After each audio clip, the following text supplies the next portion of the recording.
A lot of time, skill, money, and dedication to a cause. That's what's needed to restore a warbird to its former flying splendour. The public all flock to flying displays of warbirds.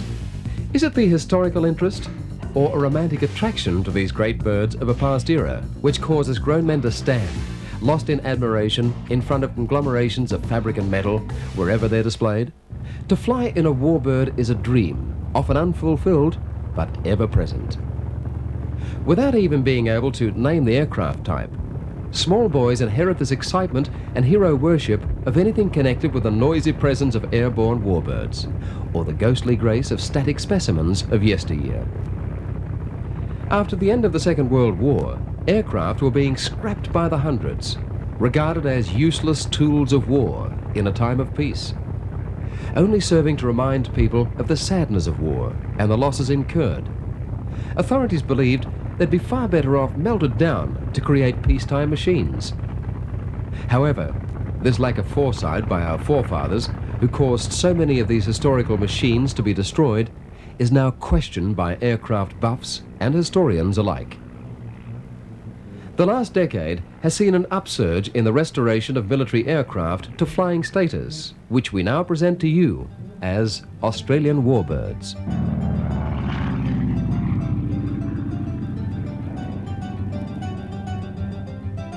Already, some of the aircraft in this program no longer fly in Australian skies. Some have been sold overseas. Some are now in static displays. And some have unfortunately suffered deceleration trauma. But they have lived again to be appreciated and captured by cameras to become part of our Australian Warbirds collection.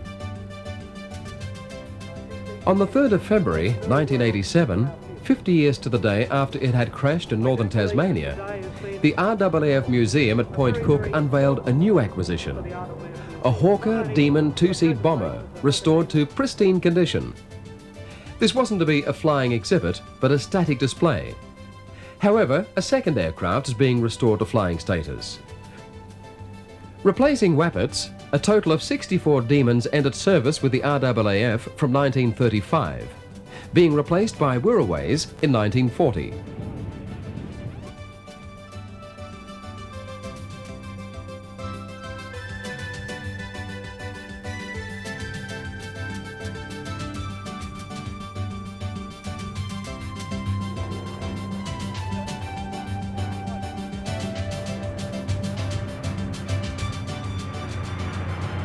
Five years later, in 1945, when CAC Mustang single-seat fighters were to enter service with the RAAF, the service ceiling of the new aircraft had increased by nearly 15,000 feet to nearly 42,000 feet. And the maximum speed of the Mustang had more than doubled that of the Demon. The sleek lines and performance of the Mustang was a direct result of design needs recognized during the early part of World War II.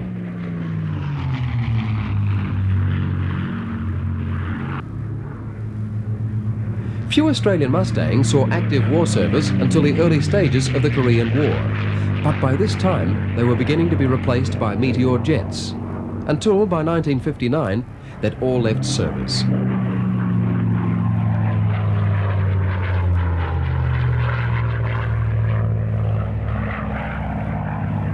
The Mustang originated in the USA.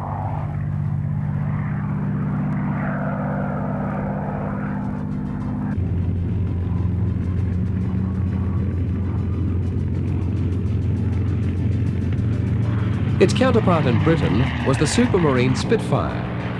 Originally designed as an interceptor, the Spitfire was first flown in March 1936.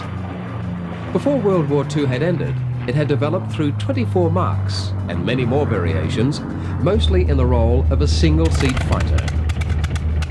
Between 1942 and 1946, 656 Spitfires saw service with the RAAF as a fighter bomber.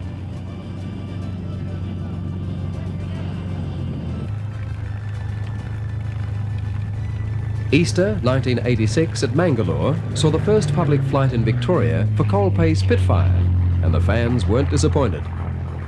The Mark 8 has been popular in many flying displays throughout Australia during the last few years, and Col has been in the process of breathing new life into a P-40 Kitty Hawk, which will become another craft leaser. For at present, these are to be seen only as static exhibits.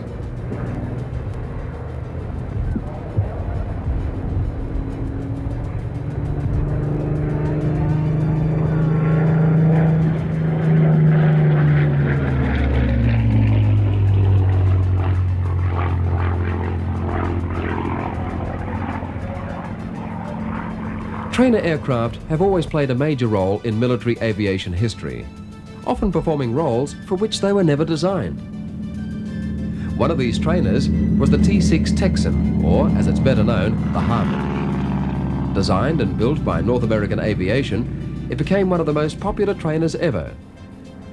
It's been designated as a two-seat basic or advanced trainer, a forward air controller, and also as a light attack aircraft.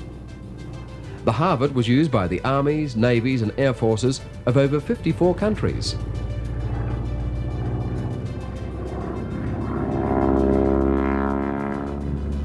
The Harvard has a maximum speed of 212 miles per hour and an initial climb rate of 1,640 feet per minute.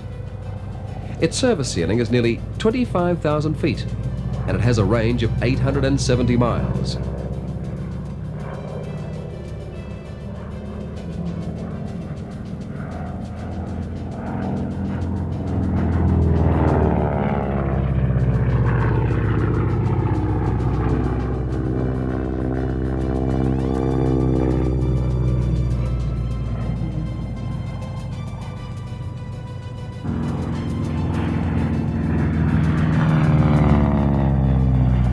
Meanwhile, North American built a replacement for the Harvard. This aircraft was called the T-28 Trojan or Nomad.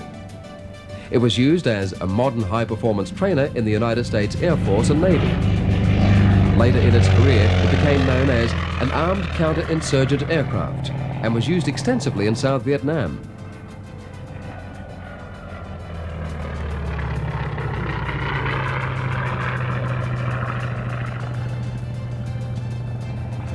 The Trojan has a maximum level speed of 360 miles per hour and a climb rate of 5,130 feet per minute. Its maximum ferrying range is 2,760 miles.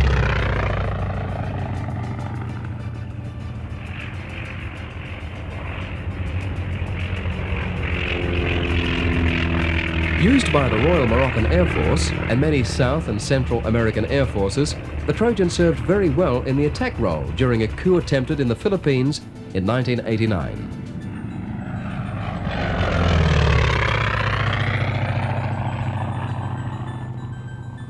The second jet fighter to join the RAAF did so in 1949. Called the Vampire, it was used as a single-seat fighter and a two-seat trainer.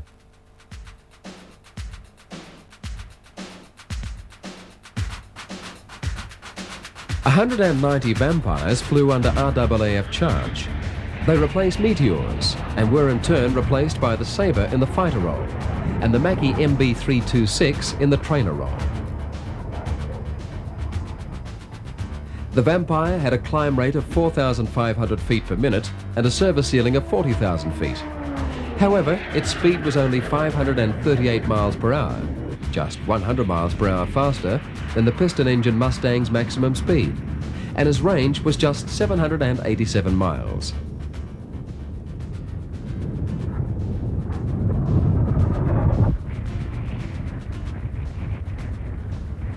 Number 21 Squadron has restored a Vampire trainer, and a number of others are now in the country. The cost of running these birds may mean it will be a long time before we see more of the Vampires with their whistling Goblin engines flying at air displays.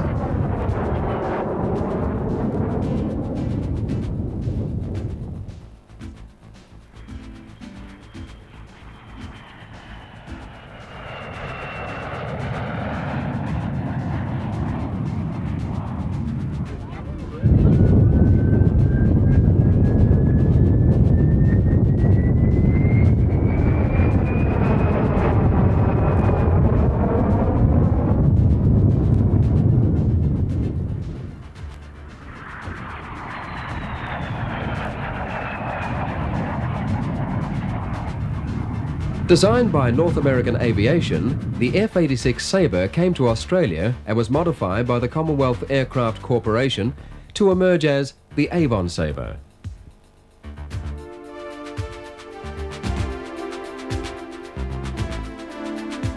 Between 1954 and 1971, 102 Sabres saw active service with the RAAF.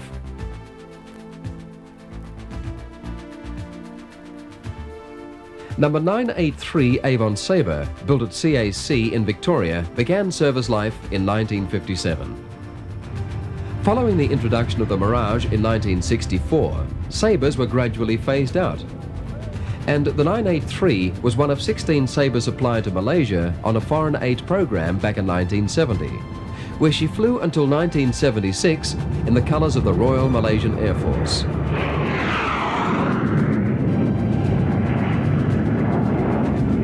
In 1977, number 75 Squadron saved the 983 from the wreckers, and despite many difficulties, including a major E-servicing, returned her to flying status.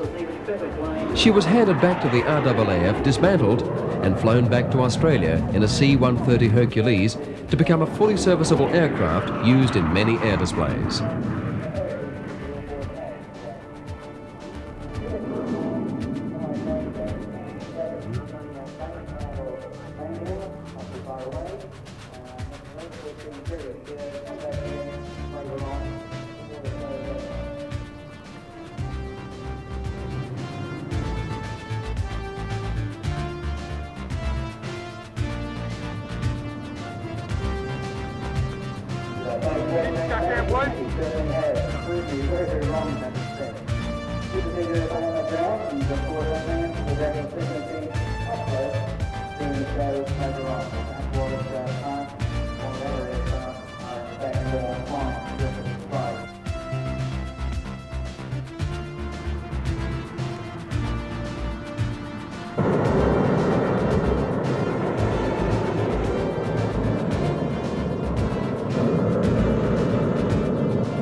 Developed during the Second World War as the first British jet aircraft, the Glouester Meteor was ordered for the RAAF shortly after the end of the conflict.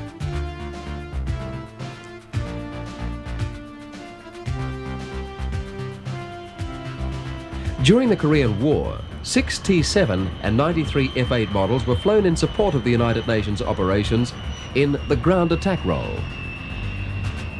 By 1958, the Meteor had been largely replaced by the Avon Saber, but odd examples survived until 1963. This Meteor trainer will be flying in the near future.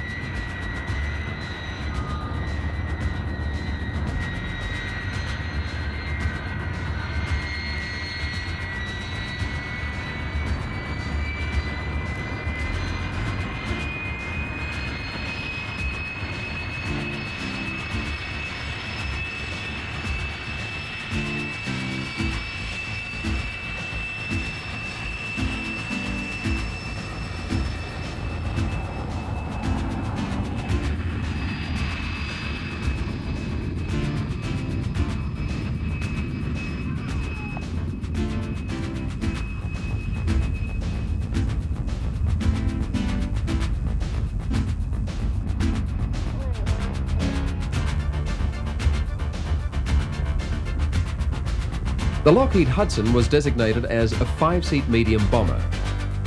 The RAAF had 247 delivered in 1940. The Hudson had a distinguished career with the RAAF, from daring raids on the Japanese in Malaysia to the disastrous crash at Fairburn Air Base in Canberra. The Air World Group are restoring another Hudson to flying status, this one, however, having the familiar upper ball turret. The Lockheed Ventura is a variant of the Hudson and is easily distinguished by the dorsal turret being further forward. The nose and tail are different too, and there's a ventral gun position.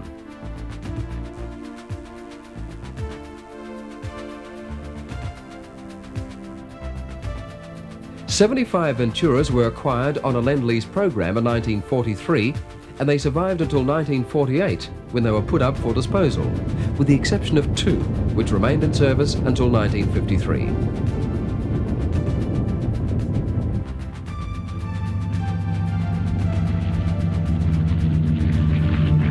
The Ventura, a reconnaissance aircraft and bomber, has a service ceiling of 26,400 feet and an endurance of 1,660 miles.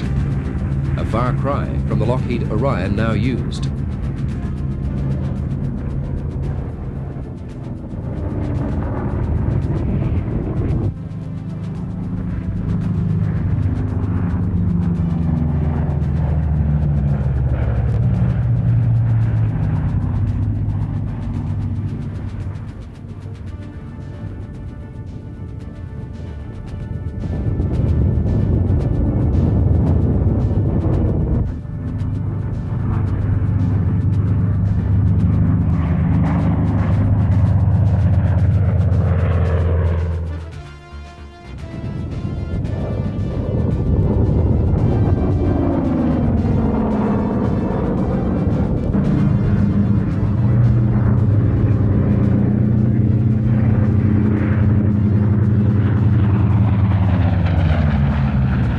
As a transport aircraft, the drag and repeat must seem somewhat antiquated when compared with the C-130 of today.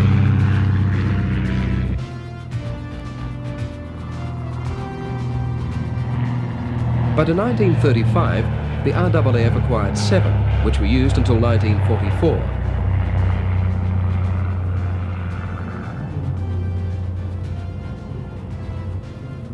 The repeat has a service ceiling of 16,000 feet and a cruising speed of 140 miles an hour, with an endurance of 520 miles.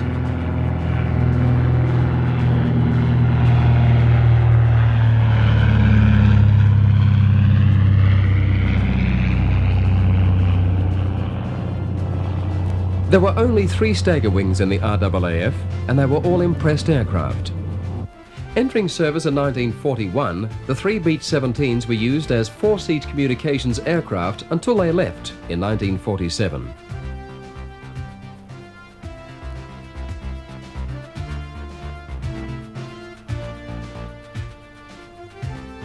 One interesting point about the stagger wing is that it's faster than most of the fighters of the day, yet it was only considered as a trainer.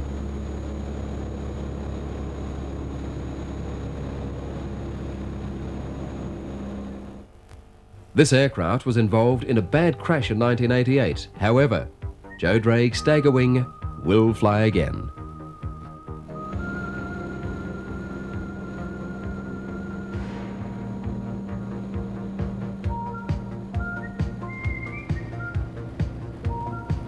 Only one Stinson Reliant was acquired by the RAAF, and this was flown by No. 2 Communications Unit.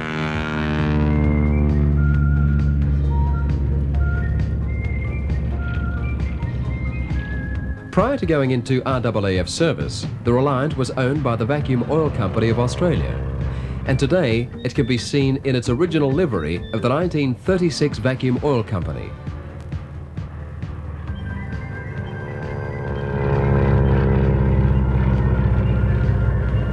The Stinson Reliant was an excellent VIP transport, with its interior just like a luxury car of the era. It even has wind-down windows.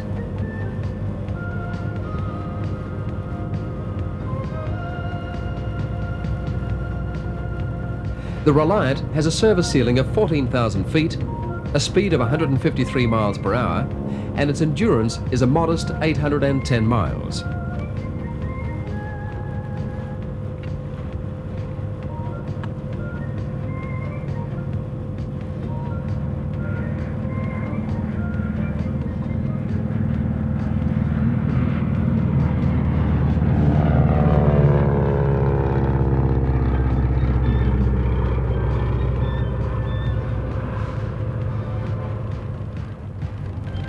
There were 60 Osters used in the RAAF as air observation posts.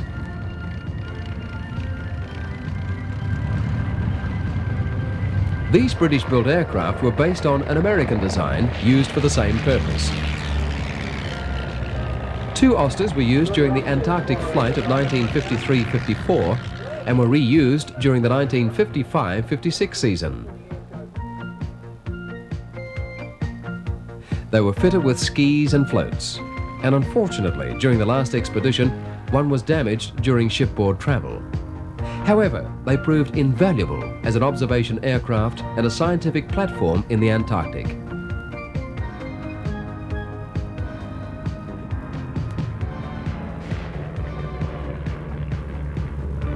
With a service ceiling of 15,000 feet and a maximum speed of 130 miles per hour, this light ragwing monoplane has an endurance of 250 miles. Osters are some of the most popular warbirds in the restoration area, and a gaggle of them may be seen at most air displays.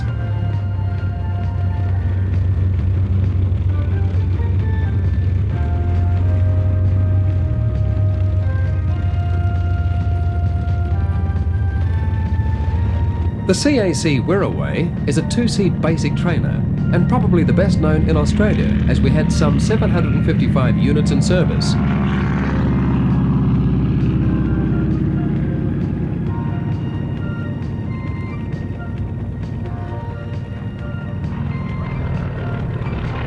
It resembles the Harbour because it is in fact an Australian development of the North American trainer.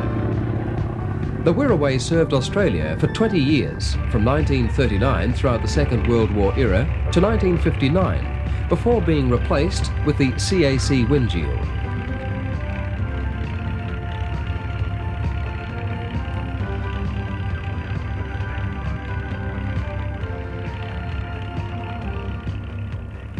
The civil version of the Wirraway was known as the CAC CA-28 series.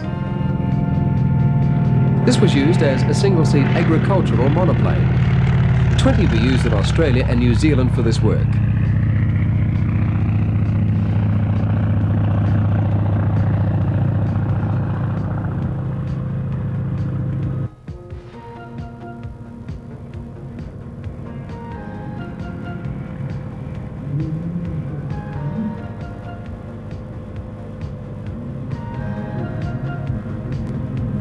The last remaining series, VHSSY, can be seen at Airworld at Wangaratta.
There were two versions of the United States-built Ryan.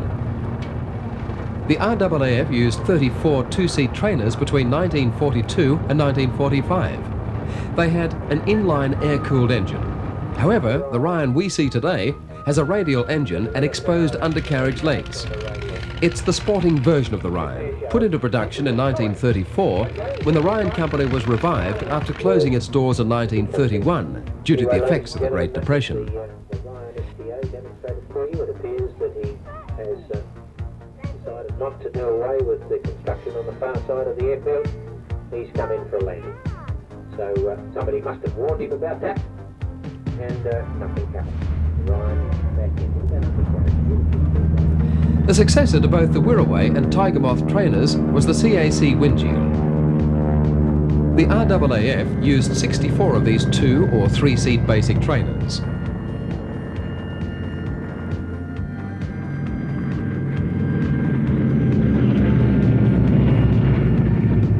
They entered service in 1955, and some still soldier on today in the forward air control role, although the trainer role was phased out in 1975 in favour of the CT-4.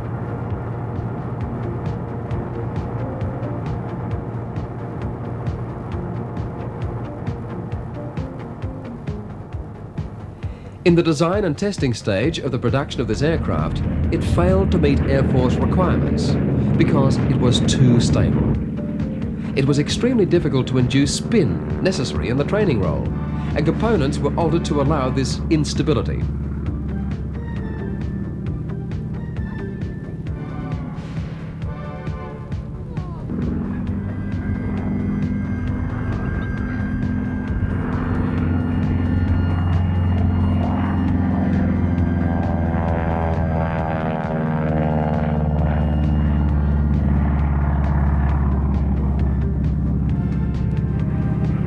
The trainer worked in a natural metal and day-glow livery, whereas the Winjeels used as forward air controllers display camouflage colours.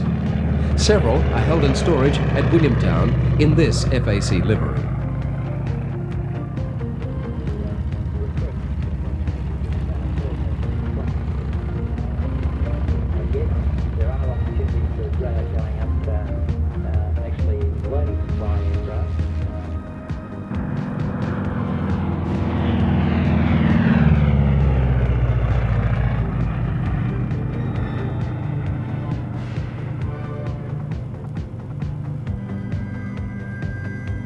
The RAAF had 98 de Havilland Dragons, which served between 1940 and 45 as transport, communications, rescue and ambulance aircraft.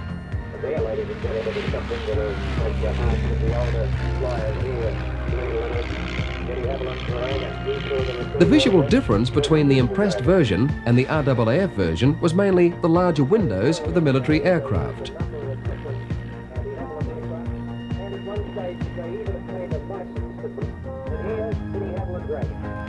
Low flying, quite slow.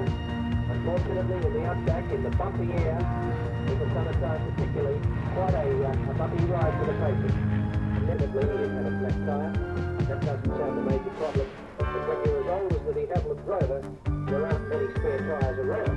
And so it was unable to progress down here during the weather. Unusual looking aircraft with very, very flat field.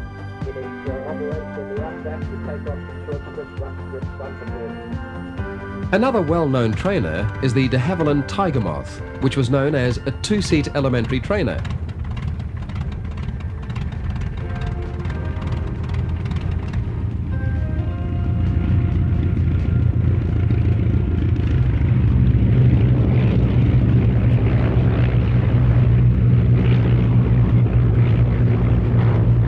The RAAF had 885 of these tail draggers, which served between 1940 and 1957.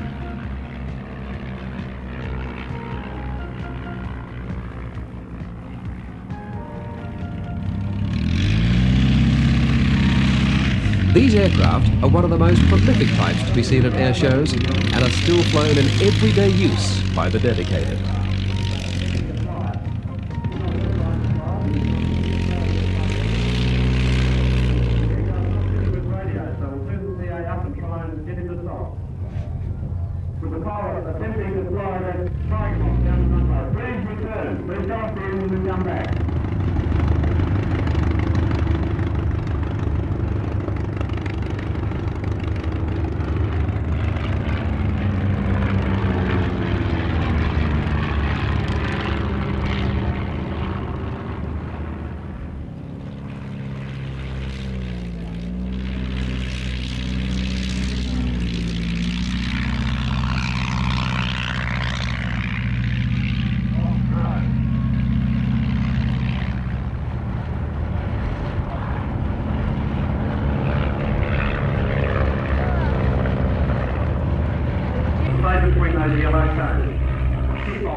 How do we get out of this? Oh, one landing. Two landings. That'll do, mister. You're down, you're home safe. If I were you, I'd quit now.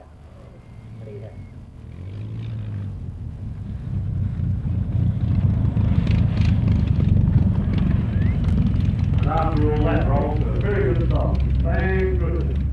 I think a round of applause for that excellent landing for an experienced pilot.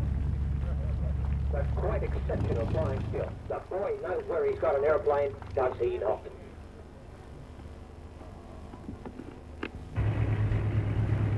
One very impressive machine to be seen over the last decade was the Fairey Firefly. The Royal Australian Navy used 108 Marks 4, 5 and 6 between 1949 and 1966 for ASW duties and reconnaissance.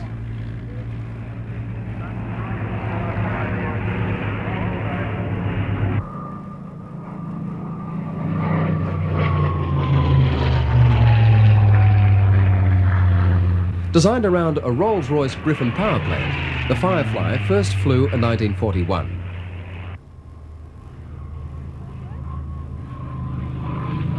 By 1944, radar equipment was installed, but this caused an instability necessitating extensive redesigning. The Mark 6, still flown by the Royal Australian Navy Museum, is specifically designed for anti-submarine operations.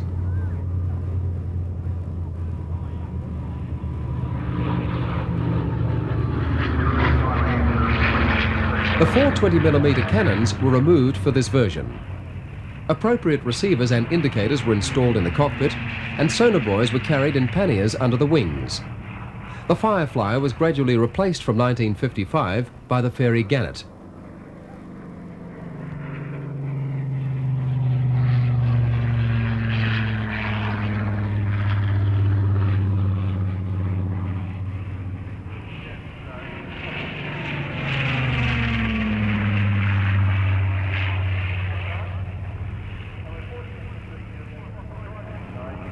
Probably the most famous military transport of the Western world has been the Douglas Dakota, or C47.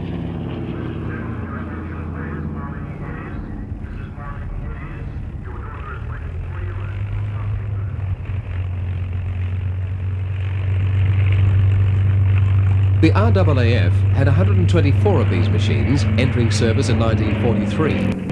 And some of these aircraft are in service as test beds and transports even today with Ardue in South Australia.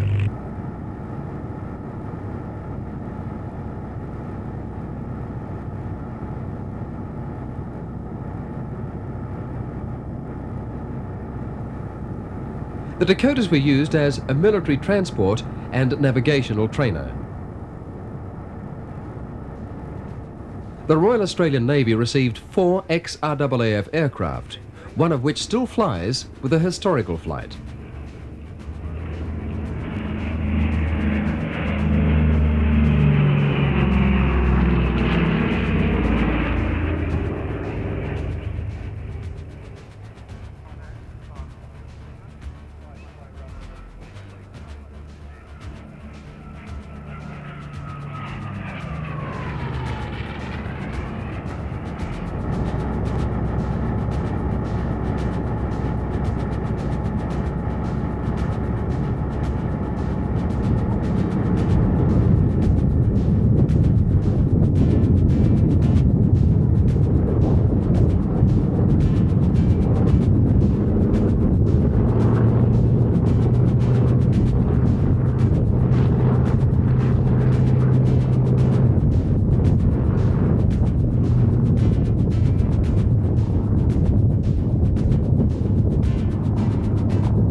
One of Australia's classic fighter bombers was the Hawker Sea Fury.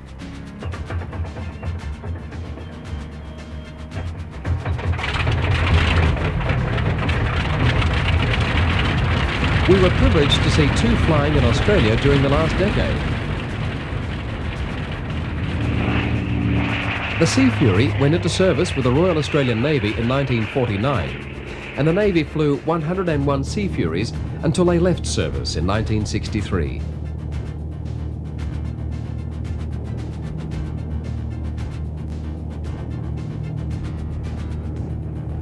These magnificent aircraft were the last piston-engine fighter-bomber types to be built in the UK.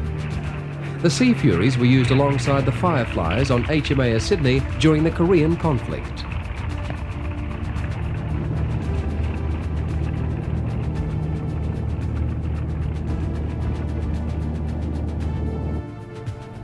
Regarded as some of the best shipboard anti-submarine patrol aircraft to ever fly is the Grumman S2 Tracker.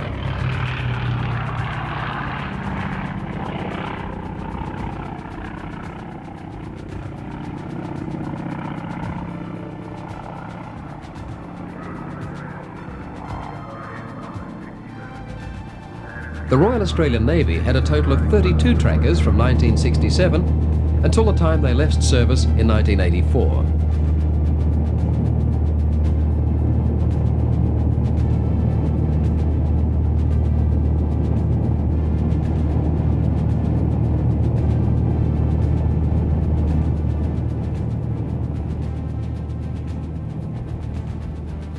These aircraft were used off the carrier Melbourne for sub-hunting. Later in their career, they were used as attack weapons platform alongside the A4 Skyhawks. Today, the Fleet Air Arms still have one tracker flying.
These perennial favourites at air shows are actually replicas of the famous World War I aircraft, having scout fighter and training roles. The Sopwith Pup was one of the best handling aircraft of the British World War I machines. About 1900 were built in all. Australia ordered 12 pups, which were allotted to No. 1 Flight Training School as intermediate fighter trainers. None have survived.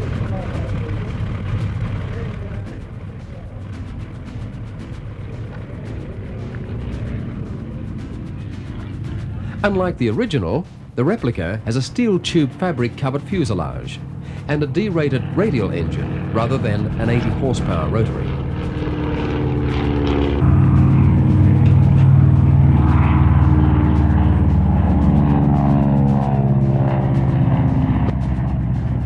The Sopwith Pup had a ceiling of 17,500 feet and took all of 35 minutes to climb to 16,000 feet.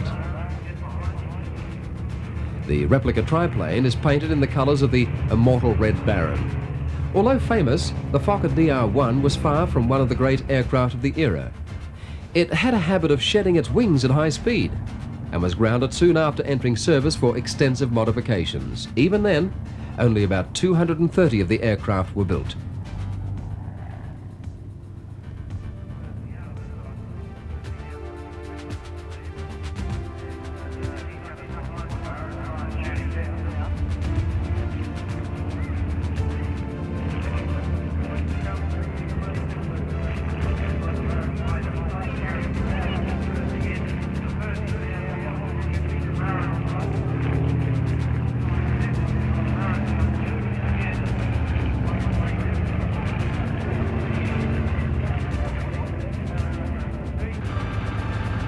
Built under licence at the Government Aircraft Factory between 1953 and 1958, was probably the most successful jet bomber built.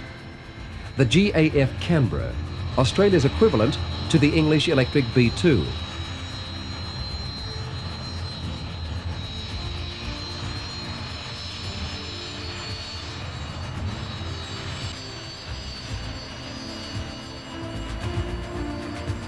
The Canberras replaced the Avro Lincoln to operate against counter-insurgency of communists in Malaysia.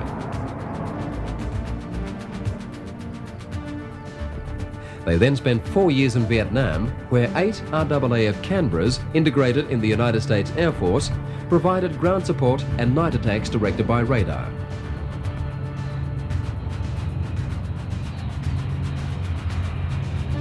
In these roles, each of the Canberras flew a bombing sortie each day, 7 days a week.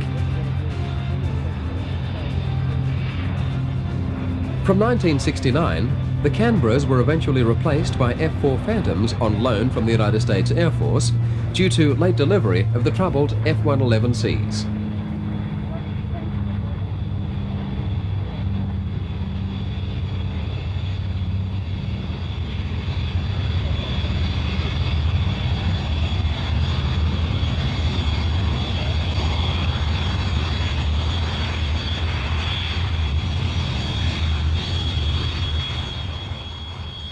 In 1986, Australia was once again lucky enough to have a North American Mitchell B-25 in our skies.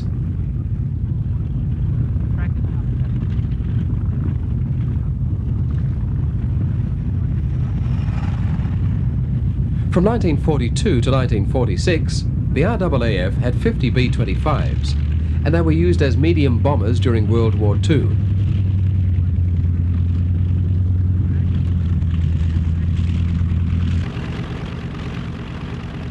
The aim of the Australian War Memorial was for the B-25 to be a flying exhibit at air shows around Australia. But its ultimate fate came very quickly, and before the end of 1986, the aircraft was retired as a static display.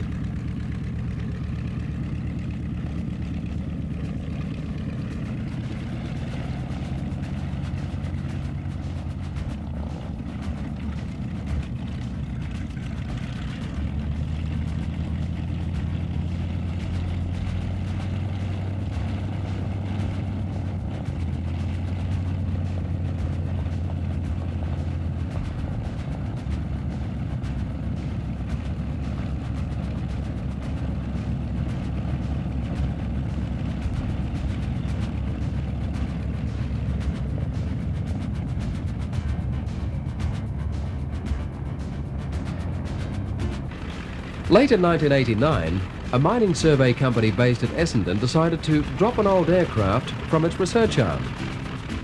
This old aircraft just happened to be the only flying consolidated PBY Catalina in Australia. Well, the RAAF Museum couldn't let this chance go by. And early in 1990, the proposal to repaint her in the original livery of the Black Cat was put forward.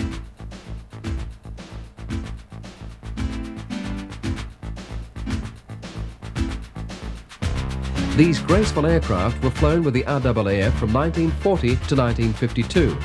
In all, 168 units.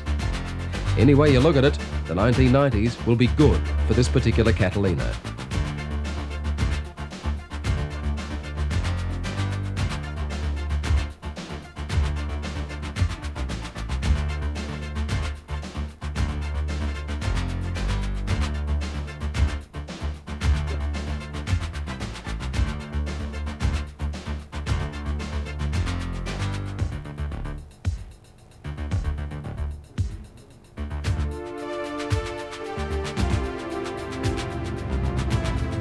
The last of the lot, a fitting name for the last flying Avro Anson in Australia.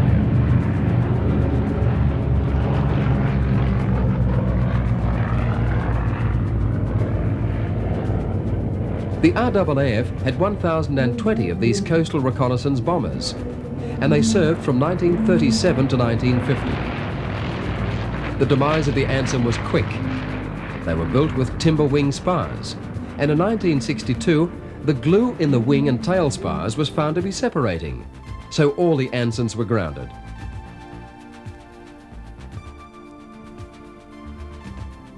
However, an enterprising man called Terry Brain purchased a metal wing that had been brought to Australia for the Royal Avro Anson when it was here on tour.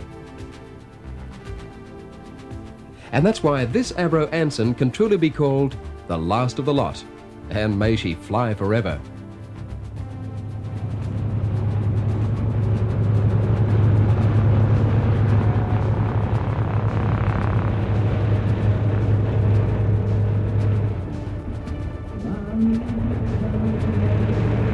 During the last decade, we've filmed many Australian warbirds. It's impossible to devote enough time to give them all justice. First, we'll look at a number of aircraft that have been seen around Australia during the 1980s.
gained something, he accelerated for 25 knots, straight into a turn.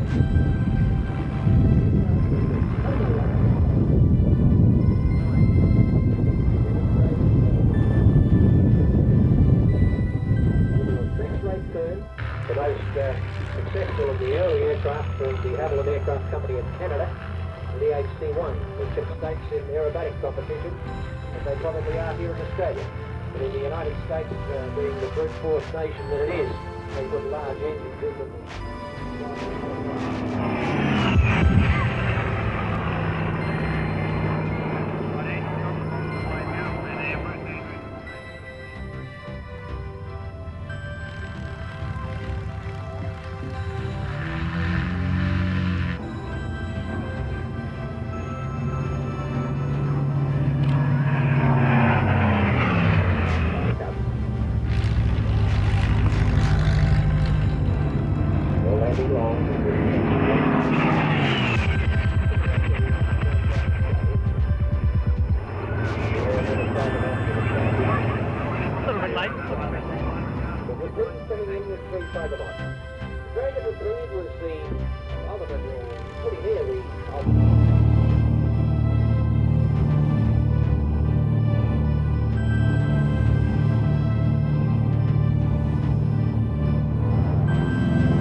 Next, we'll see some of the aircraft that didn't make it to Warbird status, and some which may still make it into Australian skies as Warbirds.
There are 40 aviation museums around Australia, which tenderly nurture their old birds.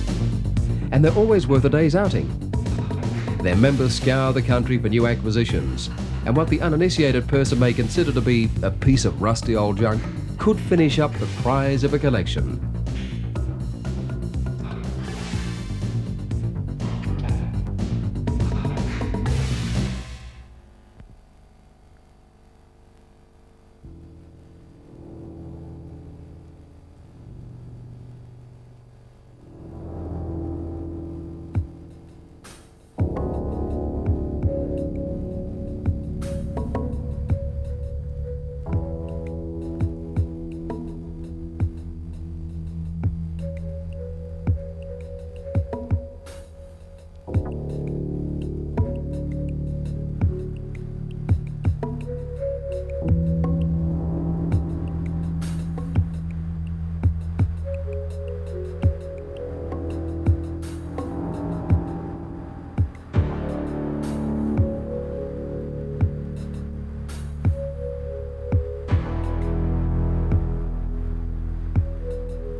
And yet, sometimes opportunities are lost.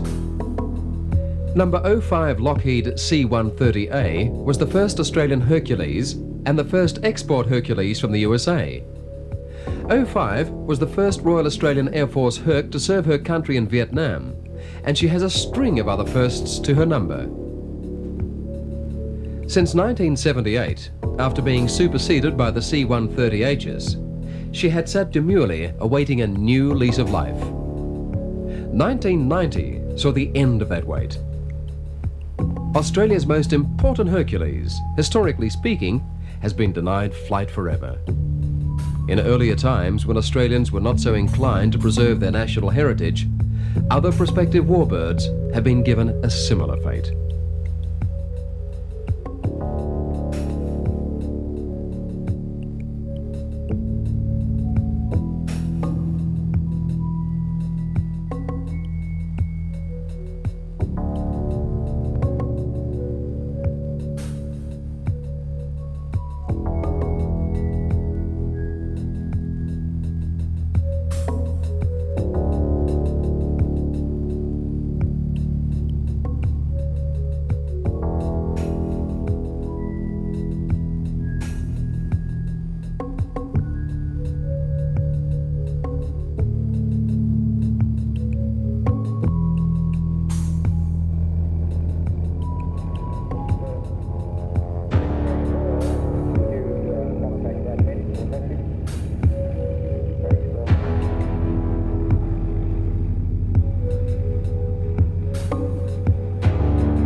The gentleman who was conducting the woodwork